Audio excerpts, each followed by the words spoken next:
Good Tuesday afternoon. Thanks for joining us on KARE 11 News Now. I'm Kent Erdahl. A look from Washington, D.C. today, where senators are back and trying yet again to end the government shutdown as it enters its third week. Now, they're expected to vote tonight on a short-term funding bill, but don't expect much to change. Democratic leaders continue to demand that Republicans extend Obamacare tax credits as part of a deal, while Republicans keep saying that the topic needs to wait until after reopening the government. Meanwhile, roughly 1.4 million federal employees have been furloughed or are working without pay, according to Bipartisan Policy Center review. As the shutdown drags on, there are concerns at the nation's airports that staffing shortages could lead to delays. That's bad news for travelers here with the busy MEA weekend coming up, one of the biggest travel weekends of the year in Minnesota. MSP is expecting passenger volume to increase 19% this week. Airport officials say they expect Thursday to be the busiest day, with more than 52,000 people expected to pass through TSA. In anticipation of higher volume, the airport also added a new flex drop-off and pickup lane at Terminal 1. Signs will direct people to the flex lane on the left side of departures. Taking a live look at the markets now, hours after new tariffs on imported lumber and wood products went into effect. The tariffs range from 10 to 25% on items like wood furniture and kitchen cabinets. Although Canada will likely take the biggest hit, industry analysts warn the tariffs could raise costs for housing and furniture. Now, as tariffs take hold in the U.S. and more are announced, new numbers suggest we, the American consumers, are carrying the brunt of the costs. A new analysis from Goldman Sachs says consumers are directly paying more than 55% of the costs. And when new tariffs on goods from China kick in early next month, that percentage could be even higher. The report says American businesses are shouldering about 22%, and foreign exporters, the target in all of this, are taking on about 18% of the costs. American sellers are feeling the heat too as foreign countries limit their trade. New numbers from Minnesota show exports from our state are way down. Here's Heidi Wigdahl. Minnesota exports are down $1.3 billion in the second quarter of this year compared to the same time last year. That's about a 19% drop. The Minnesota Department of Employment and Economic Development, or DEED, says the decline is driven by what we're seeing with the state's largest trading partner, Canada. More than half of the decline is because of a massive drop in mineral and fuel sales. Last quarter, Canada imported 96% less oil from Minnesota. Overall, exports to Canada dropped by 45%. DEED Commissioner Matt Varilek said, quote, Minnesota's export statistics were particularly sensitive to changes in the oil market this quarter. But overall, declines to our biggest export markets illustrate the risk of tariff uncertainty to our economy. In light of the federal government's chaotic approach to trade, we're working to remind our international partners that Minnesota is open for business. And it's not just Canada. Minnesota's second and third largest markets, Mexico and China, both saw declines of more than 20%. Besides mineral fuel and oil, other products that saw sharp declines included machinery, vehicles, optic and medical, and stone, plaster, and cement. While Minnesota took a hit in the second quarter, U.S. exports overall were up 6%. Minnesota also saw some increases in exports to Europe, including to the U.K., Germany, and Switzerland. Exports to the state's fifth largest market, Ireland, went up by 15%. Governor Walz, Agriculture Commissioner Tom Peterson, and DEED's Minnesota Trade Office recently visited Ireland on a business development mission. An MTO plans on leading a trade mission to both Switzerland and Germany next month. Back to you. An economic analyst for DEED told us that exports of mineral fuels and oil tend to show large fluctuations between quarters. Quarterly data also tends to show more fluctuation, and annual data will give them a better picture, they say. The fragile ceasefire in the two-year Israel-Hamas war is holding today, even as complicated hurdles remain. NBC's Matt Bradley has more from a hospital outside of Tel Aviv, where some of the 20 returned Israeli hostages are recovering. The celebrations are carrying into a second day here just outside of Tel Aviv at one of Israel's main hospitals, Shiva Hospital.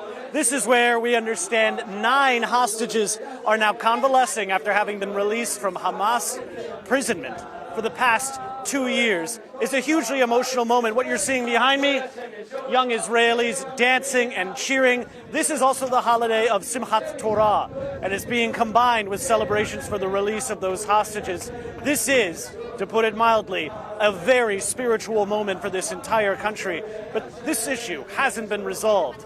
In the next couple days, after phase one has now almost been successfully completed, the thorny issues of how Gaza will be governed, whether Hamas will disarm, and what exactly we can expect from some sort of ceasefire that Donald Trump calls a peace treaty. Well, that is all yet to be determined. President Trump said that's the subject of negotiations that are ongoing. But so far, we are in uncharted territory. It's unclear exactly how the next phase of this treaty is going to go. Matt Bradley, NBC News, outside Shiva Hospital in Ramat Gan.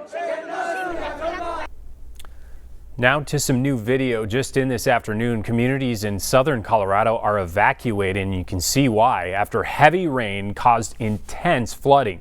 This video is from Pagosa Springs near the border of New Mexico. The community saw its biggest two-day rainfall in 50 years, with over 3 inches falling since Sunday. Authorities say some 90 homes have been damaged by the rising water. Thankfully, though, there are no reports of any injuries. Today, opening statements begin in the retrial of the man accused of plotting the murder of Minneapolis realtor Monique Bao. The 28-year-old mother of 2 was shot and killed on New Year's Eve 2019 after prosecutors say she was lured to a fake home showing. Lyndon Wiggins is getting a new trial after he was convicted 3 years ago of aiding and abetting premeditated first-degree murder. Now, the case for a retrial stems from the instructions the judge gave to the jury in the first trial about aiding and abetting. The Minnesota Supreme Court stepped in, saying the judge's instructions to the jury right before deliberations deviated too far from the standard. Now, members of a jury normally get instructions about that before deliberations. They were not given enough of the law, and that without that, that would be a very unfair trial to the defendant. The prosecutors are expected to use the same evidence in the retrial, but they and the judge will need to make it clear what it means to, quote, aid and abet first-degree murder.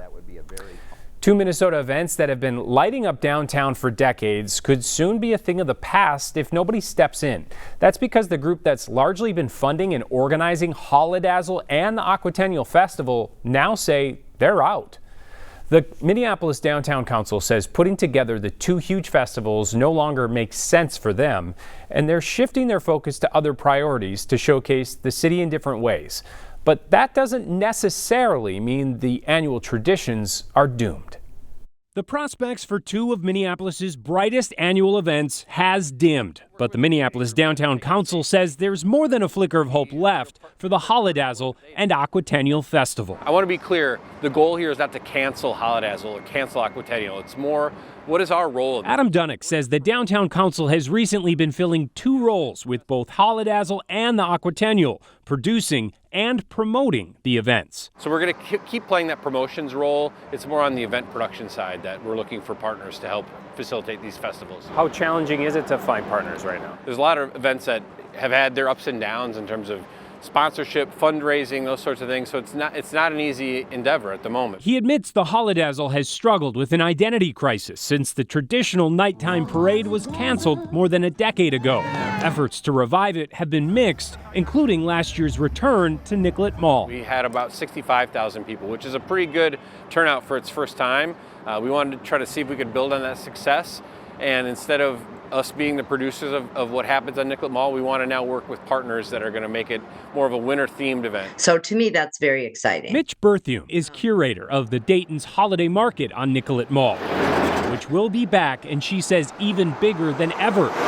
She says they're getting ready to announce a partnership with even more activations called Winterapolis, which will extend beyond the holiday season. I really believe that the group of us who've been working for several months to put new concepts together are creating some very magical and enchanting experiences that will be annual downtown. Might look a little different from Holidazzle, but it's going to be just a wonderful, wonderful experiences for our our guests who come downtown. Aquatennial could see a similar shift, though likely not in name. Aquatennial is essentially gone from being the 10 best days of summer to being a parade on Wednesday, fireworks on Saturday, and a handful of events in between. So how could we help work with somebody else to help run some of those portions of the event?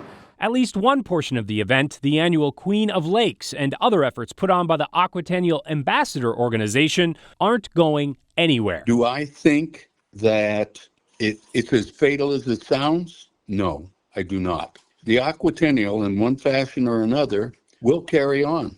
And the Aquatennial Ambassador Organization will be a large part of it, if not the driving force behind it.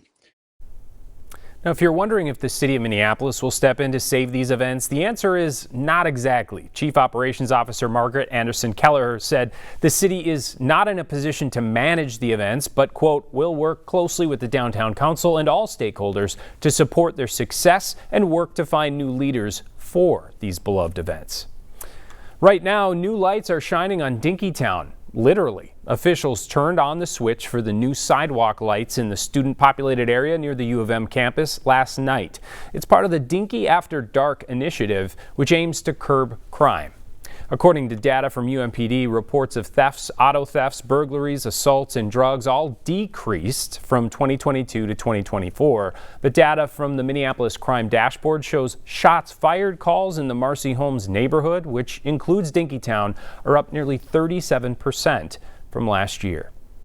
There was a significant lack of lighting to support this key constituent group in regards to basic livability within a major metropolitan area, an issue that this ordinance begins to address in an ongoing effort to enhance the economic vibrancy and safety of Dinkytown. Those safety lights turn on daily at dusk. Stick with us, more news and weather's coming up after the break.